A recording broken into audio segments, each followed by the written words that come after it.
Welcome, everyone. Good evening, good morning, good afternoon, wherever you are. Welcome to Facebook Live. It is the 3rd of June, year 2026.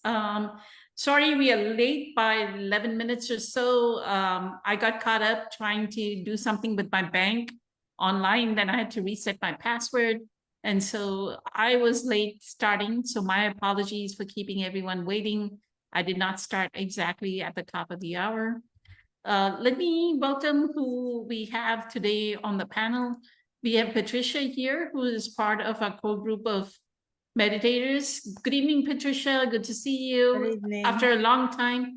I think you missed a Facebook Live session as well, right? No, You I was missed- at the last one. It was, remember, it was back to back.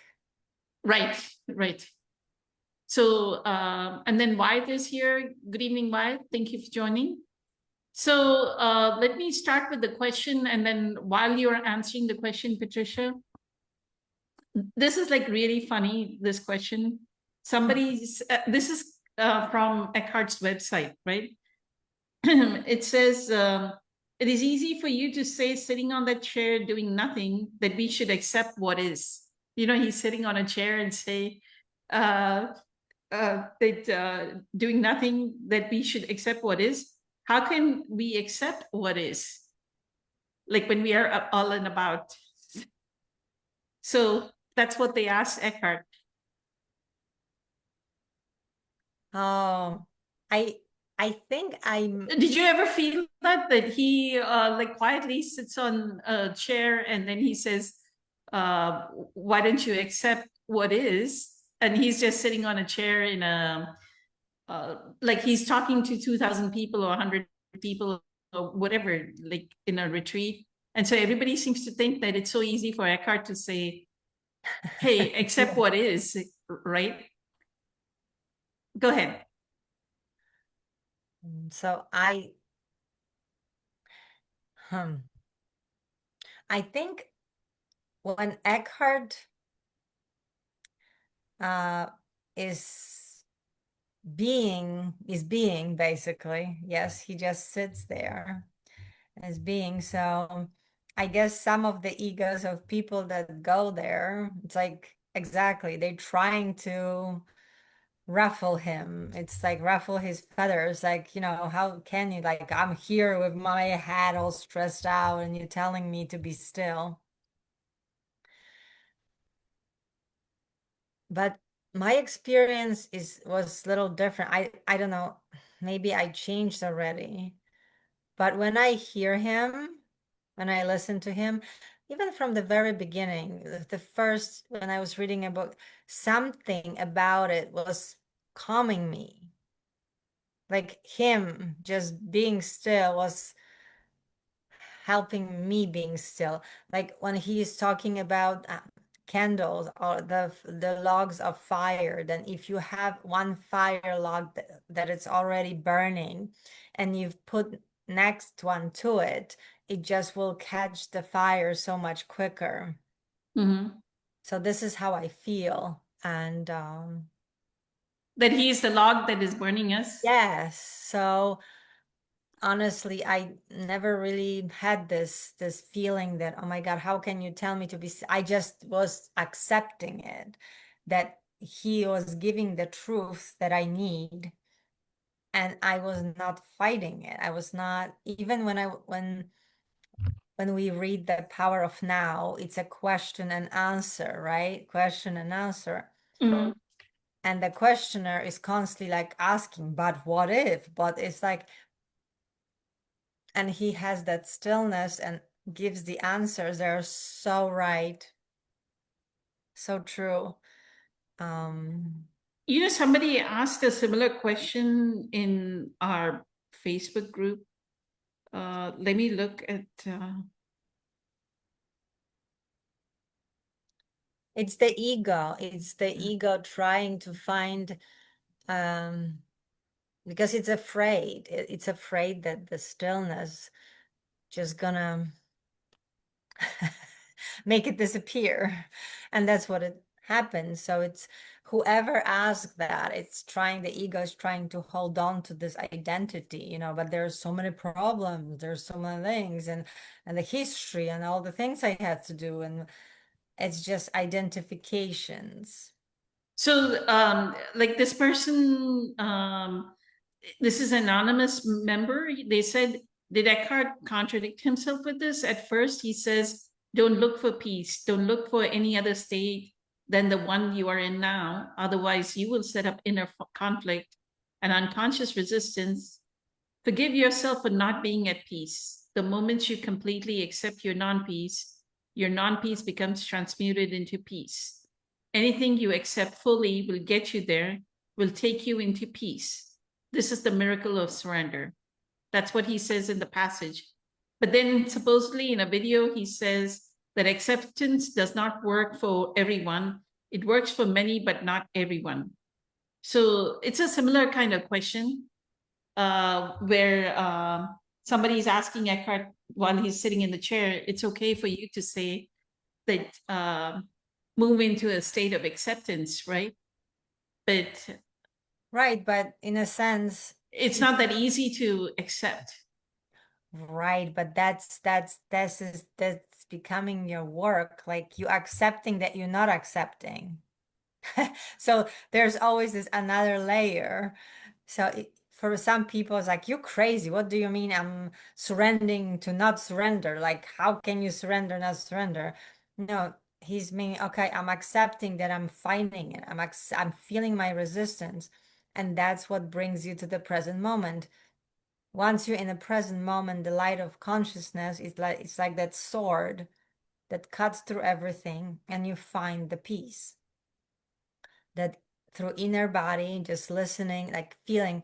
I, in many stressful moments, I feel my heartbeat pounding, like so now, or my stomach, like, you know, the thing in your stomach, the butterflies or stuff. So it happens right now much, much, much less. I mean, sometimes there's something from the back of my head with a sound or something. So right now I'm just concentrating on the physical, like, because it brings me to the present moment without trying to interpret what it means or the history, why, blah, blah. Just, oh, my heart is beating faster. I take a breath and it calms. So by not giving it too much story, it just goes away. Like, I remember we were talking about, if you don't fuel any feelings, you just like count to, I don't know, I don't remember, 16, whatever it was, then the momentum will just die by itself and you can move on.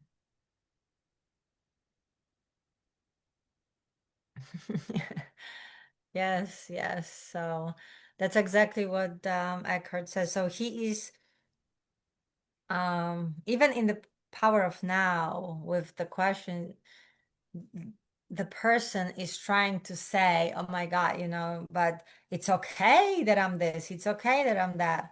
And Eckhart said, well, you keep giving arguments for being miserable.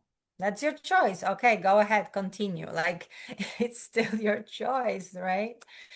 So, no, that's a decision. If someone comes and say to Eckhart, okay, it's so easy for you to tell us to sit still if you're like in your chair and life is happening here. Right there in this question, it's the persons, if they notice that, if they're seeing this, that's the resistance. Because it's how easy it is to really accept we want to feel that unity, we want to feel oneness, right? So if someone is showing us how that can be, you just open to it. Ego is the one what's fighting it, because it will dissolve. So just seeing that maybe will help. And I think that's what Eckhart means, is that you don't have to accept it. Just observe it. Incredibly amazing. Thank you so much, Patricia. Grateful for the insights. So even if this person says, Eckhart, you're sitting on that chair, while you're sitting on that chair and saying, accept what it is. It is easy because you're famous, because, I mean, in their back of the mind, they're going, you're famous, you have the money.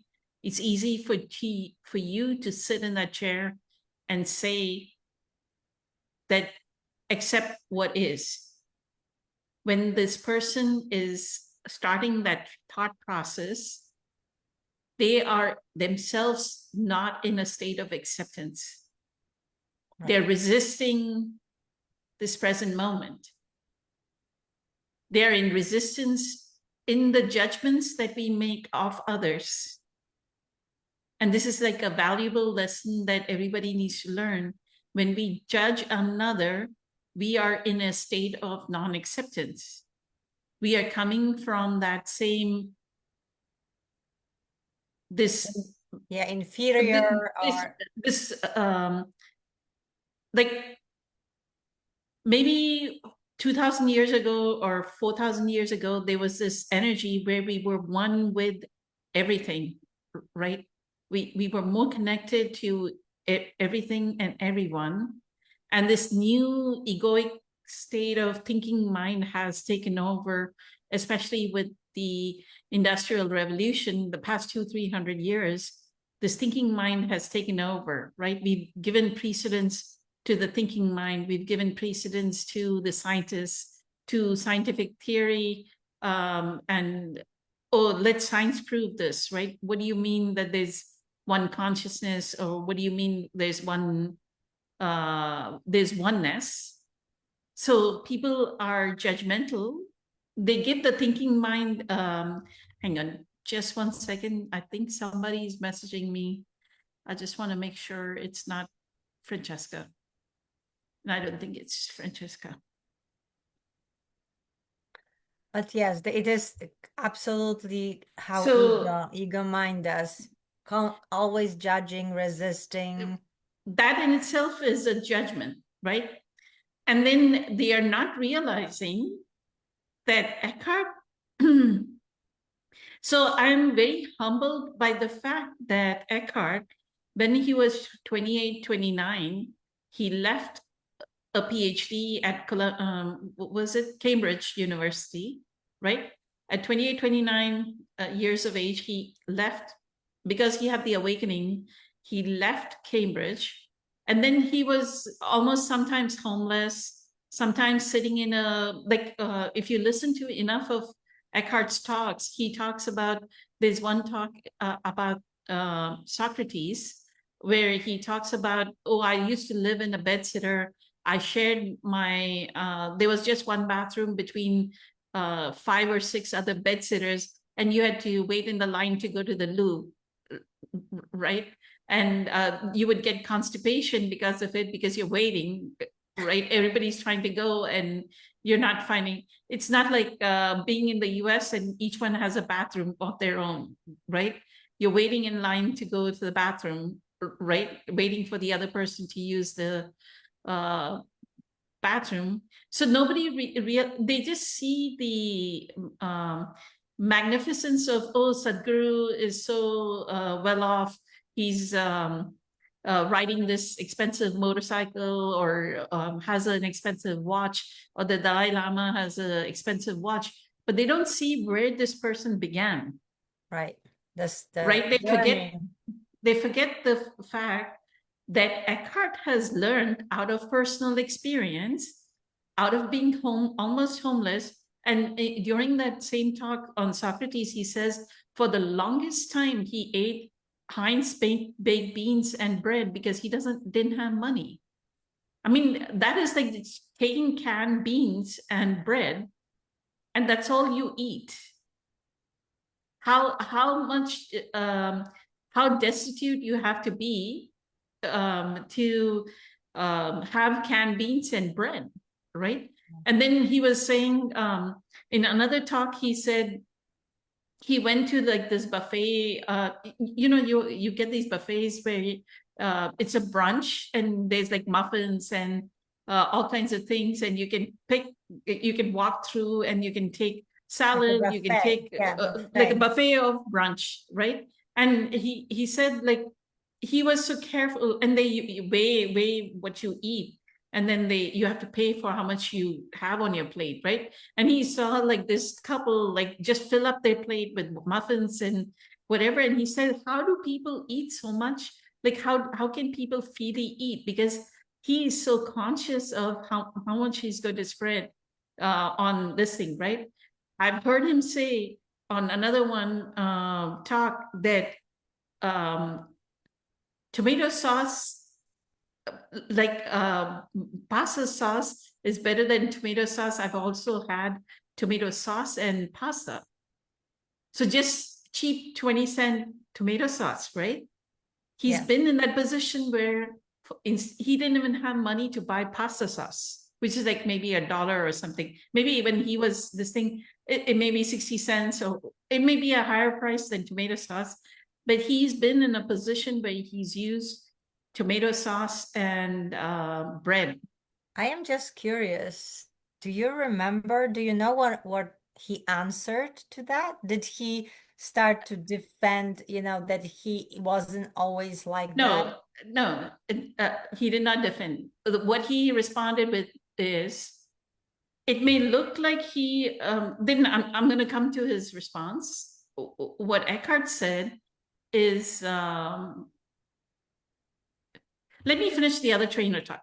Okay. So everybody has to understand that Eckhart himself throughout his life has surrendered and surrendered and surrendered and surrendered, and learned that you have to surrender to what is.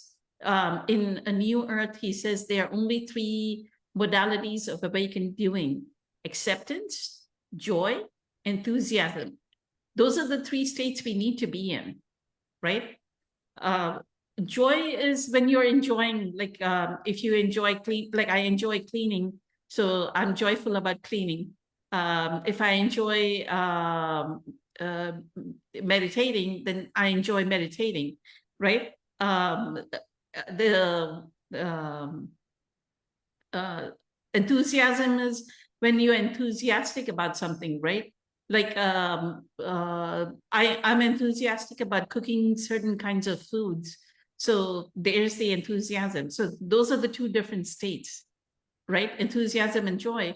But you're not always enthusiastic and joyful. So what state do you need to be in? Is you need to be in a state, it's not. And then Eckhart also said, I never said should.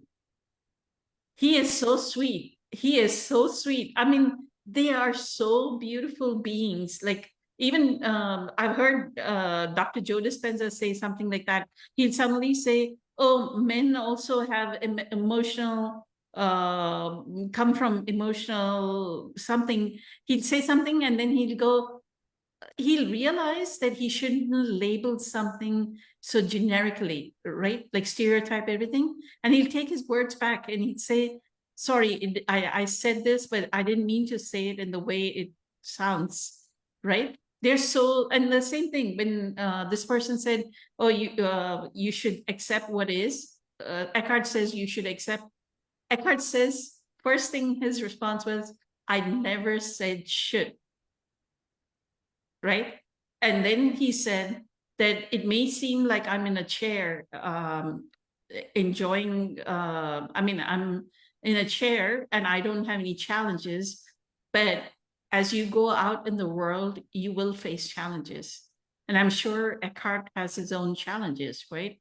He may have challenges running his business. He may have challenging, I mean, he has to coordinate his website. How are people going to support his website? He has to make a lot of decisions, right? I'm sure all of those come with challenges. he Or travels. even his sickness, even his, you know. He had cancer. He had colon cancer. And out of that Heinz baked beans, eating Heinz baked beans and bread at 70 something, 72, 73 years old, he had colon cancer last year or the year before, right? And he talks about the colon cancer too. So what Eckhart is saying is accept what is. So I wanted to continue on. What was your question? What was Eckhart's? That was his response. That it may seem like I'm sitting in a chair and I have no challenges, but everybody experiences challenges. And I've seen that out of myself as well. And I have two examples.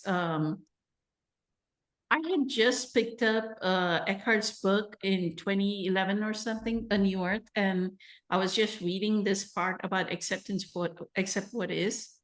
I'll give a simple example. I had gone to pick up, my son was traveling as a minor, right? Where you're, what do they call it? Where you fly as a minor without accompaniment of a adult, right? When they fly as a minor, flight attendant like escorts him and brings him to the wherever you are going to the gate. Like They need like a chaperone or someone. You know? correct. He travels as a minor himself, right? So he had traveled, and his flight. So I drove. I live in Dallas, and I just drove to the airport without realizing what the weather is, right? And the weather here is very unpredictable. 1 minute there can be sunlight, the next minute there can be thunderstorm and rain for the next 5 hours, right? So I drove into the airport, and I think I was interviewing or something at that time. So I was interviewing on the call while driving, and I just went to the airport.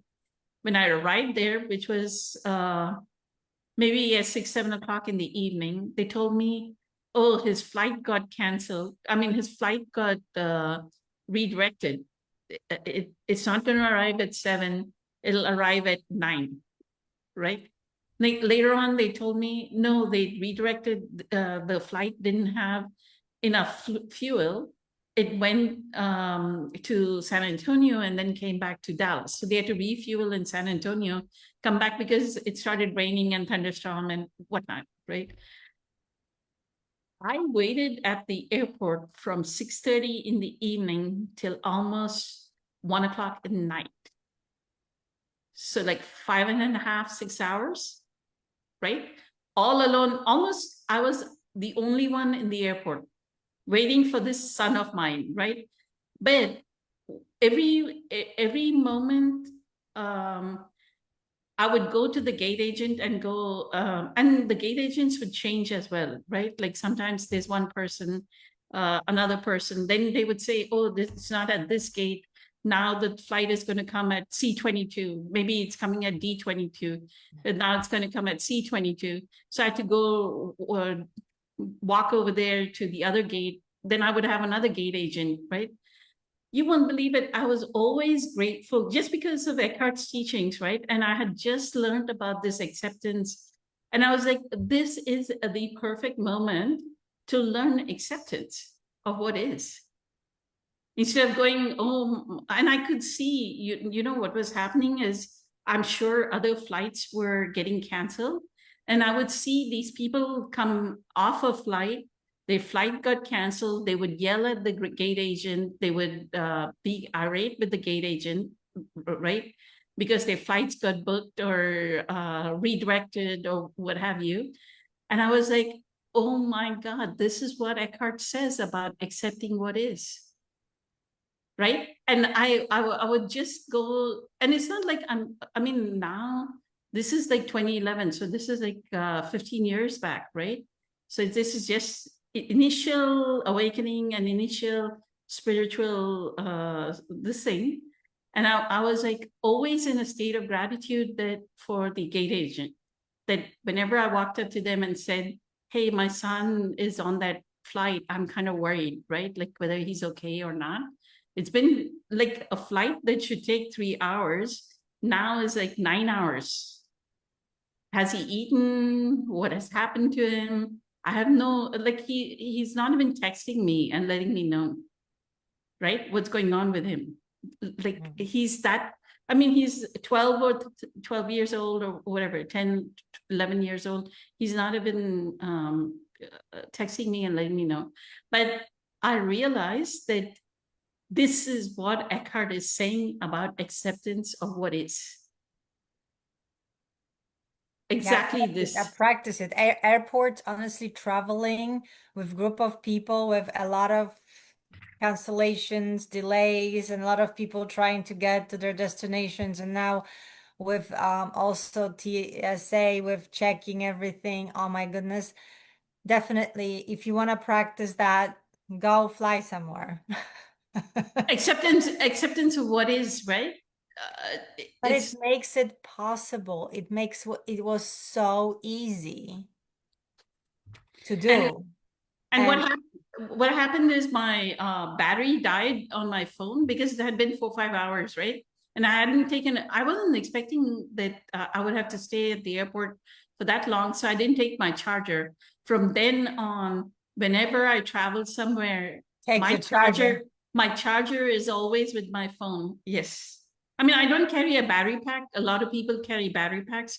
I don't carry a battery pack, but I will carry the charger and the cable for sure. Me too. I always, yeah, carry it in my phone, my bag, because you never know. End up.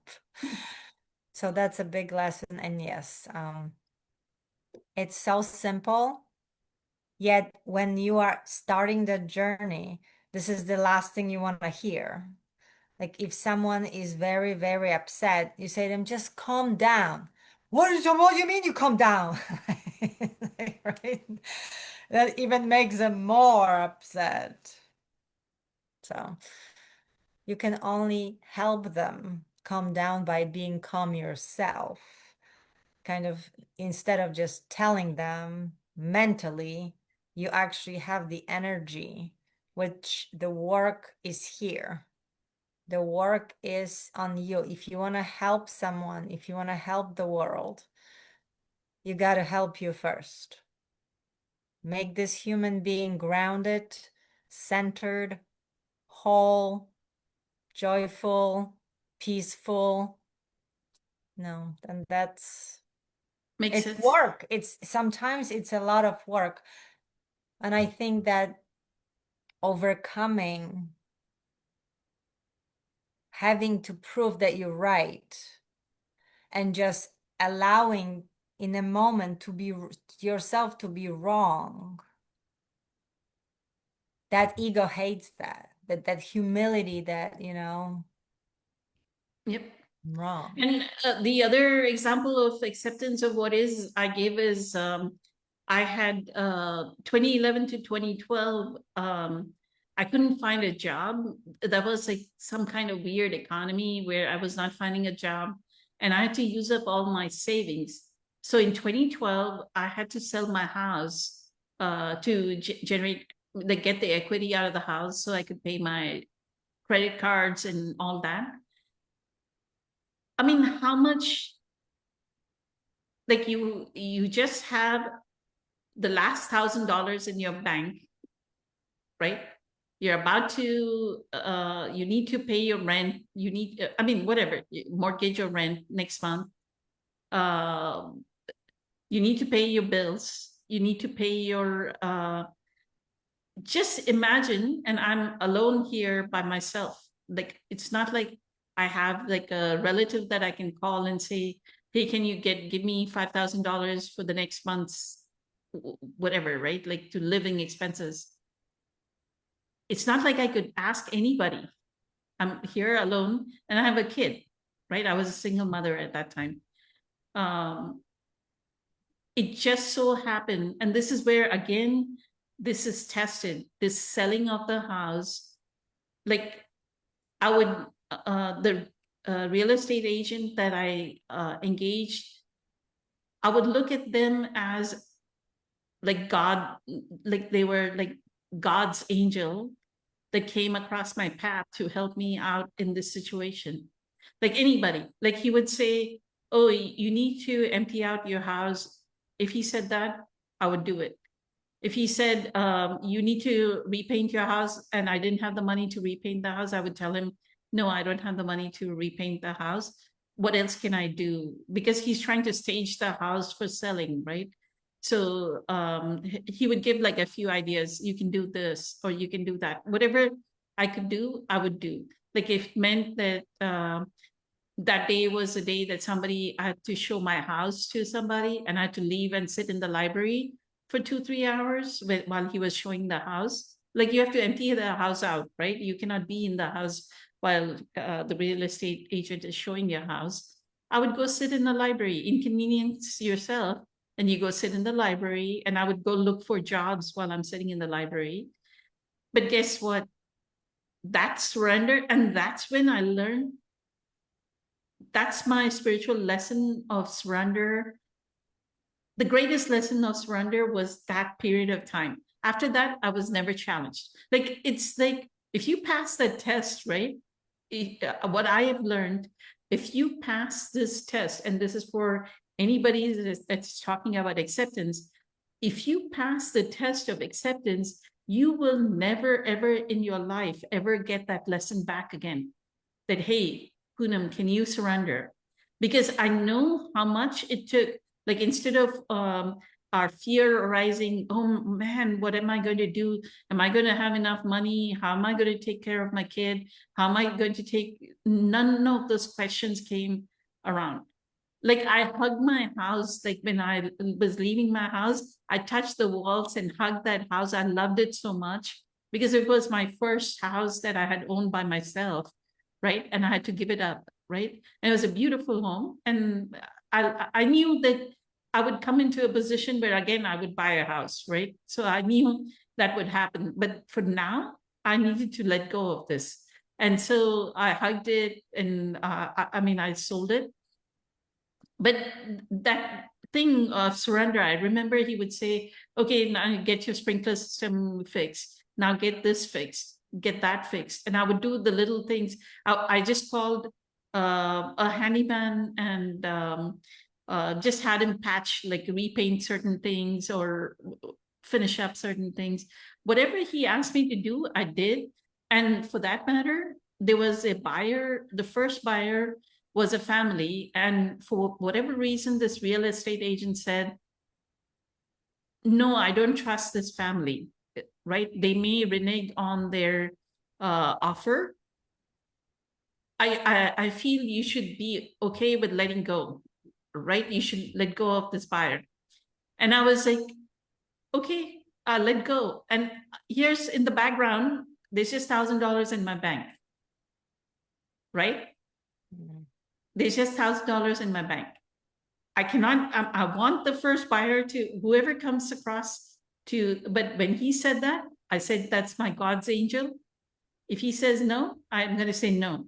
And then it so happened that the next buyer was like a very young family. And he said, yes, let's go with this. And we went with that family, and I sold my house to that family. And just when that house was sold, that equity came in, I was able to pay my bills for 2 or 3 months. And then I think December of 2012, I found a job.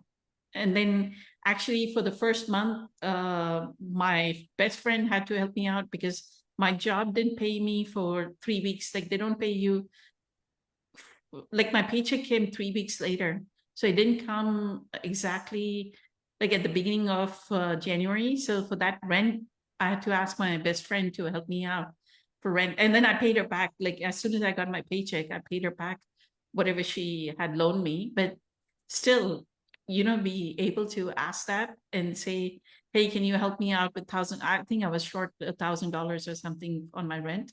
But I'd moved to an apartment. Like, I moved from a house into an apartment, moved my kid to an apartment, right? Lived in a smaller, like, moved from a 2,000 square foot house into a 1,000 square foot apartment, 900 square foot apartment, right?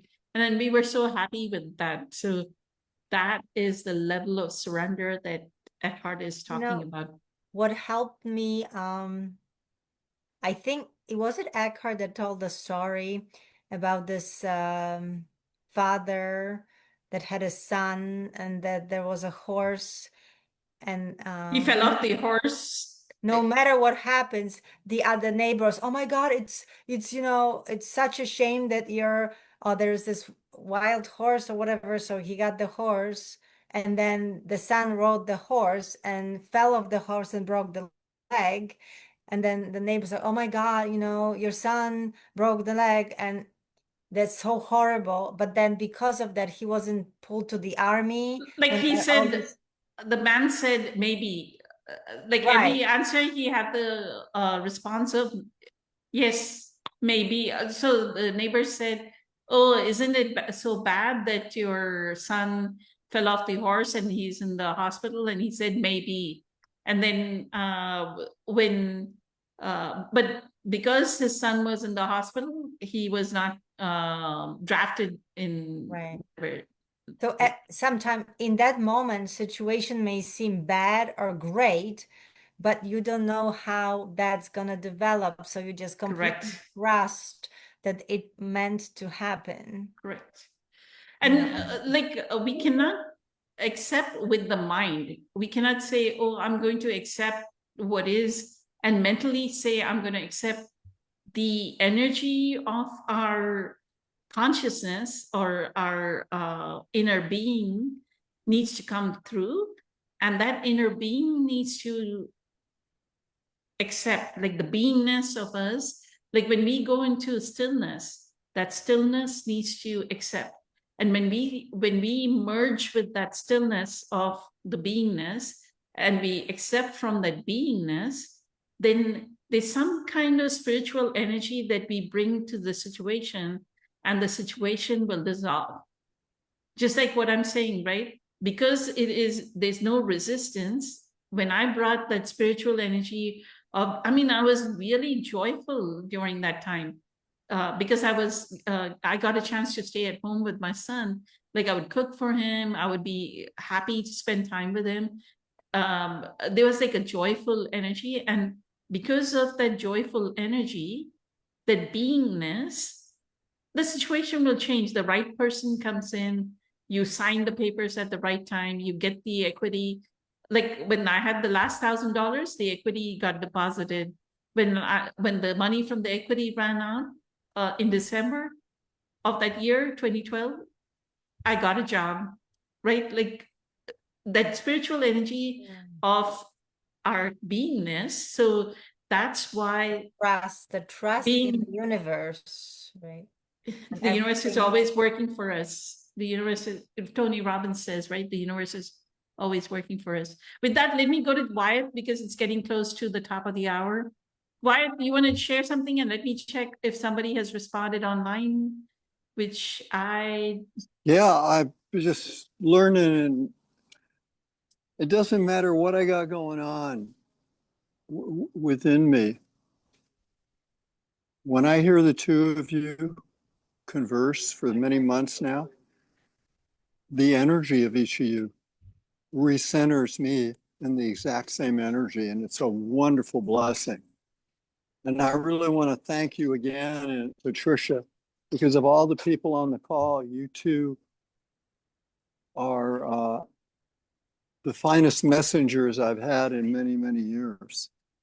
And as far as what I don't know if you had a chance because you were speaking with Patricia, but if you want to take 27 seconds, make it 28, that's okay.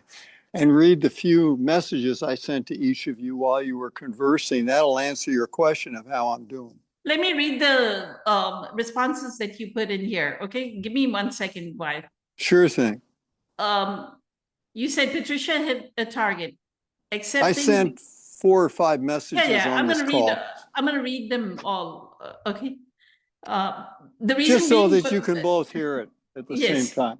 Yes. Like when I'm speaking, I'm like so present with the speaking that I don't distract myself by reading the chat message. But here, let me go to what you responded. You said Patricia hit a target. Accepting we are not accepting brings us to the present moment. So acceptance of our non-acceptance brings us to the present moment.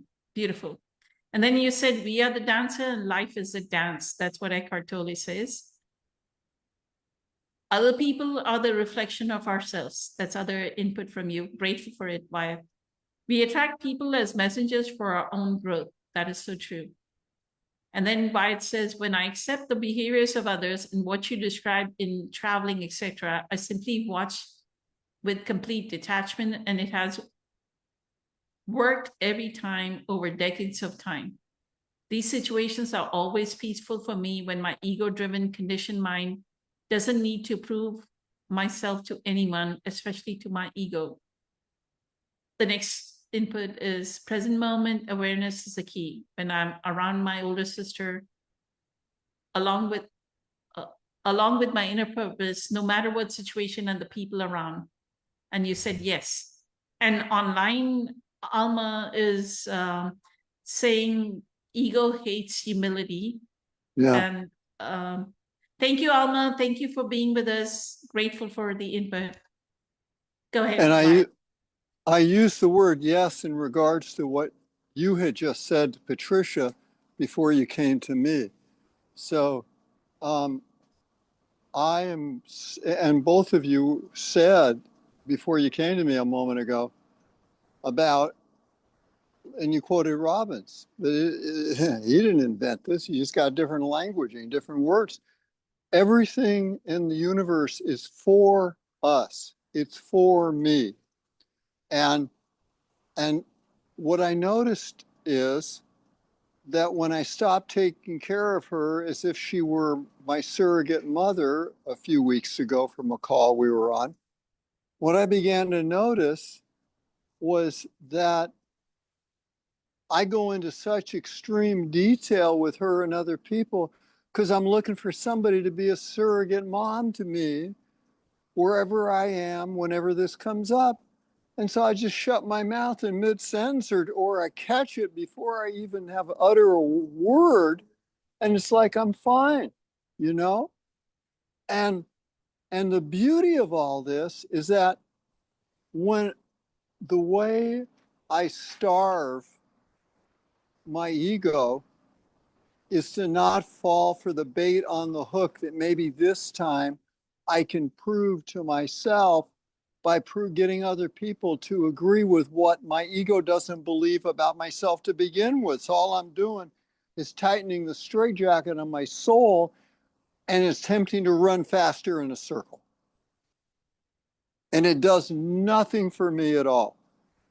So now it's about taking that into another good-sized family-owned and operated Highline automobile dealership, headquartered in Miami. They got Mercedes dealerships an hour south of me, and call the man whose parents smuggled him out of Cuba and Castro years ago.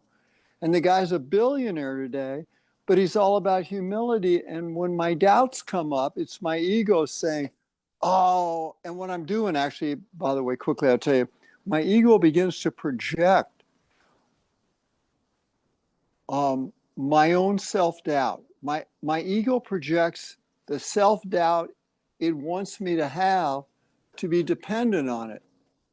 Like for example, there was a time a long time, decades ago, where I wouldn't approach a woman who really just felt beautiful, gorgeous on the inside of her outwardly, right?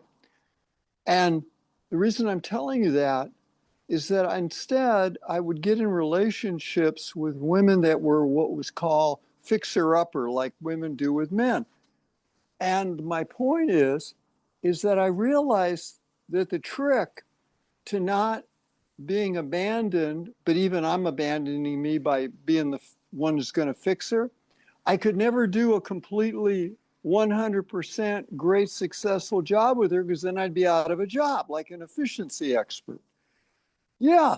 And that's what my ego, I realized, is doing with me. And I was practicing it with these women in the 60s, 70s, 80s, 90s. And so it's not about I want to go start dating. What I need to do is to take action with these owners of these privately owned and operated auto groups, because I can bring what I learned from Dr. Joe and Eckhart and you and Patricia and turn it into everyday common sense so that the sales departments will stop looking upon customers as a means to a paycheck and start being go-givers and value the person inside the customer. And I learned all that years ago from the great late Bob Proctor. So I got to find a way to go into action now and not just talk the talk, but find the inner rhythm to walk the walk. That's to this very moment, you two, that's exactly where I'm at. And it's not about, and that's just the vehicle, you know, and I don't mean that as a joke because it's cars. It could be anything. I'm talking about that my career is a wonderful way, just like other areas of life, to live my inner purpose, which is to adjust my rhythm as the dancer to the dance that life is giving me each day. And that's everything. And that's what I need support with. And I'm getting it from you. It's like if I start saying any more, it's like, then I've fallen right back into the same self-destructive, ego-driven conditioned mind that I really don't need. So beautifully said, Wyatt, like incredibly amazing. Thank you so much. So grateful for thank you. Your insights. But they only matter when I go into action. Talking about going into action is not being in action any more than what Patricia said. We got to accept when we're not being accepting of other people. Otherwise, it's fool's gold. And that's where I get stuck and I end up chasing my tail. But you know, you have to have the thought to move into action. So I'll give you an example. What happened? What did I do?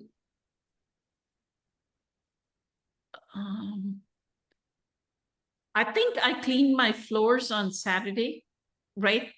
On Sunday, so I've been learning these cleaning videos. I've been watching these cleaning videos, and I said, I need to touch up my bathroom, like at least clean my toilet and clean the sink portion. She teaches that you have to, even though it's clean, you should touch it up because sometimes toothpaste falls in the sink. Right. So she says you always need to touch up your use a all-purpose cleaner and clean your sink. And I was actually tired from Saturday's cleaning because I had cleaned, mop, and vacuumed my house, right? So I had done cleaning already on Saturday, but come Sunday, I realized why. Like I had such a what do you call it? Such a great desire, the picture of cleaning the toilet and cleaning the sink in my mind. So the thought has to arise for us to, and that's when I realized what Dr. Joe says, the thought sends the signal out and then we become a co-creator. For me to go clean my sink, and I suddenly had energy. I suddenly had the energy to go touch up my bathroom sink and clean my toilet before I showered again. So one was, I think we did that meditation, right? Like it was a beautiful meditation on Sunday. And after that meditation, I was like, okay, I'm going to do this and then go shower. And then I had work to do. So I had to work for a few hours, but always, even the thought, don't be discouraged by the thought. you have to have the thought, because the thought sends the signal out. The intention inside, the desire inside, that you want to help these people understand their value and purpose. Like, Yeah. live a mission-driven, like Dr. Joe says, right? Live a mission-driven life. Their mission Yes. is not so much as to capitalize on this customer, but their mission is to, how can I serve this customer in the best possible manner, where I Yes. can tailor their needs with what type of vehicle will suit their needs. Just because they want a car doesn't mean I need to sell them a car. I actually need to listen very clearly to their needs, right? And Yeah. energetically, like each person requires a certain type of vehicle, right? Like, Yeah. I've driven SUVs, now I drive a hatchback, but it's like, there are times that you want an SUV, there are times that you're okay with a sedan. So Yeah, you have to you're tailor the right. need to listen to the person and not like make them spend $40,000. Can you make them spend like $20,000 and do a used car, right? There's an Yeah. equivalent used car. Can you sell them a cheaper car and Mhm. actually bring them better benefits, right? So that they're not locked into a huge loan for the rest of Correct. their 6 years of their life On a depreciating asset. on a depreciating asset, correct? Yeah, they have you're to realize- absolutely right. And my Exactly. ego is a depreciating asset.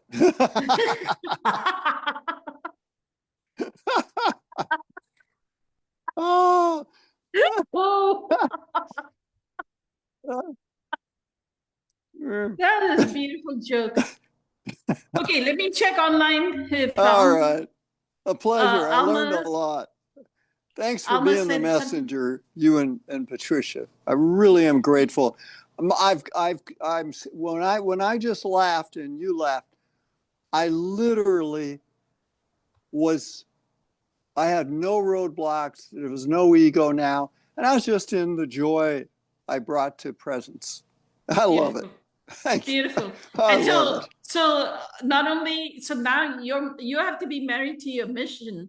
You're not going to be married to all these women that you wanted to date or this thing. You're going to be married to your mission, and your mission is to allow people to see others' mission. I mean, their own mission, right? Exactly. Without Yeah. provoking them, because that's Correct. what my ego normally does. Correct. Yeah, yeah. So the very thing that I have resisted, which would be good for me, that you just alluded to again, just said, Correct. if I don't accept that, if I don't accept the only way I can accept the roadblock is not to accept it and then go do it. The acceptance is in the action of doing what you just described. Correct. That's where the transcendence occurs. Beautiful. Beautiful. Thank you. That's Thank a you so great much. reminder. don't bless you. don't invest in a depreciating asset, which is the ego. Yeah. Don't invest in the ego. Yeah, yeah, no kidding. God, and that's a hell of a high. That's what I call a long-term high interest rate. Ah. Okay, on that joyful note, I do want to remind everyone we will not have Facebook Live 2 weeks from now. Right. And when I get back, I'll let y'all know if I'm ready to like host a session. And depending on my availability, I will post about the Facebook Live. Okay. Yeah. So we will see all the people that are ready for group meditation on Friday. Please join us. Public service announcement. Please join us for group meditation. Much love to everyone. Many blessings. Thank you. Have a good night. You Bye. too. Thank you, everyone. Thank you. Thank you, Wyatt. Bye, Thank you. everyone.